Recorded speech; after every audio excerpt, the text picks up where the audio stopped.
Намайг төрүүлдэл хавдарж ингээд энд анх ирэхэд би амар айжсэн. Одоо буцахад амар айж байна. Ингээд байж ивэл гоё л байна. Энд хугацаанд ер нь бол гоё байсан. Одоо ингээд хамгийн хөвгөлтэй зүйл нь энд ингээд бильярд байсан. Аялалнаас гоё байсан. Очоод үдчихэд бол харамсахгүй газар байсан. Олон багш нартай ингээд танилцаад амар нээлттэй болж байна.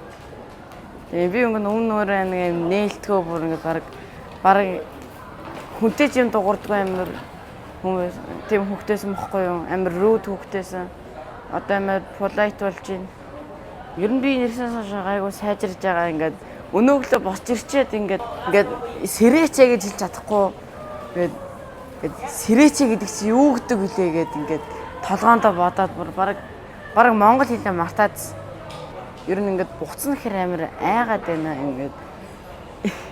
Ягаад ч юм ингээд энд ирээд нэг тасчаад буцах гэхэр нь айгаад байна. Тий. Энд ирэхэд ер нь бол харамсахгүй.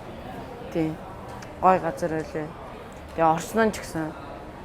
Ингээд яг ингээд буудлаасаа цаашаа нэг 100 м хэрэтээ яваад талаа байгаа. Тэгээд ойрхон гайгүй том супермаркет байгаа. Тэгээд ингээд 7 хоног бүрийн амралтуудаар аялуулдаг. Тэгээ энэ л гоё байсан.